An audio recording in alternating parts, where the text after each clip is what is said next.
না যে বিক্রি করছে তাদের আমার কথা শুনতে হবে।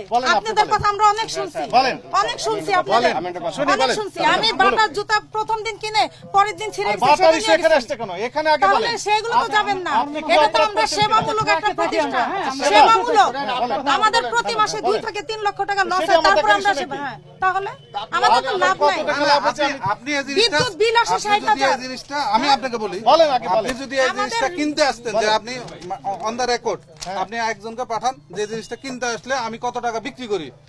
কোথাও ওষুধে 12% ফার্মেসি আমাকে প্রত্যেকটা কোম্পানি 12% আমাকে ডিসকাউন্ট দেয়, আমি সেখানে 8% একবারে ডাইরেক্ট মানে সাইনবোর্ড দিয়ে দিচ্ছি। 12% আপনাকে ডিসকাউন্ট দেয় জি জি জি তার কথাটা শুনেন।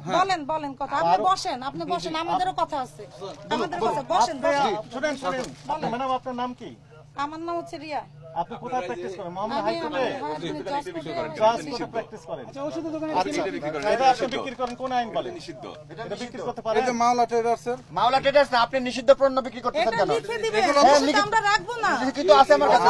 আমাদের আমি বলি, আমি এটা যে লিখিত দেখেন এই প্রোডাক্ট এটা আমাদের দেন না, আগে দেন না কেন? আগে আমি দিতে পারবো না। আপনি অ্যাডভোকেট পেপারে কেন দেন না? আমাদের বলবেন এই প্রোডাক্ট বিক্রি করতে পেপারে আমরা বিক্রি করব পেপারে দেওয়ার পরে আপনাকে আমি দিতে পারবো না। না একটা বিষয় আছে আমি বলি, না আমাদের পেশা আছে। আপনি জানেন না, আপনি একজন আমরা জানেন না। আমি বলি আপনারা সাইনবোর্ডে দিয়ে দিবেন, দাঁড়াও তুমি, সাইনবোর্ডে দিয়ে দিবেন যে এটা চলবে না, এটা দিয়ে দিবেন। তারপর যদি আমরা বিক্রি করি আপনারা দিয়ে দিবেন, ঠিক আছে? না আমাদের দিয়ে দেন, এটা আমাদের দিবেন। দেওয়ার পর যদি আমরা বিক্রি করি ঠিক আছে, না এটা দিবেন আমাদের।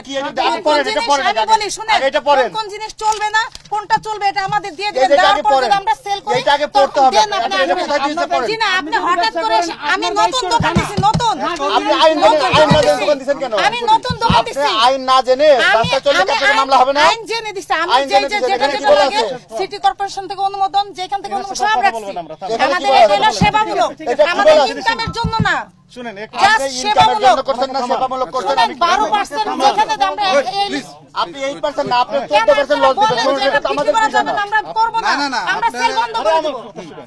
আচ্ছা ম্যাডাম আপনি একটু আমাকে এক ঠান্ডা হন কথা বলুন না। আমাদের কি শুনেন, আমাদের এভাবে বেজ্জতি করলে আমাদের এটা ব্যবসা প্রতিষ্ঠান বেজ্জতি করতে পারেন না। আপনি আমাদের কিভাবে বেজ্জতি করলেন? যেগুলো সেল করা যাবে না আমাদের আগে ইনফরমেশন। আরে ইনফরমেশন তো দেওয়াই হইছে, আপনাকে পত্রিকায় দিছি। আপনি কি পত্রিকায় আমাকে দিবেন? আপনাকে পত্রিকায় ঘরে দিয়ে দেব, পত্রিকায় ঘরে দিয়ে দেব। আপনি কিভাবে কথা বলেন? পত্রিকায় দিলে আপনি ঘরের মধ্যে দিয়ে আসতে হবে। এই প্রোডাক্ট সেল করা যাবে না, তারপর এটা কি আপনি ঘরের মধ্যে দিয়ে আসতে হবে? জরিমানা করবেন। এটা কি আপনি ঘরের মধ্যে দিয়ে আসতে হবে? সেবামূলক প্রতিষ্ঠান, লাভের জন্য না। এই শুনেন, এটা লাভের জন্য না। এটা কেন লাভের জন্য? আমি এটা দিতে কয় টাকা পাবো? আমি আপনি আইন কয় টাকা পাবো? আপনি আইনজীবী, আপনি জানেন না আমি আইনজীবী দেখে আমি সৎভাবে চলি।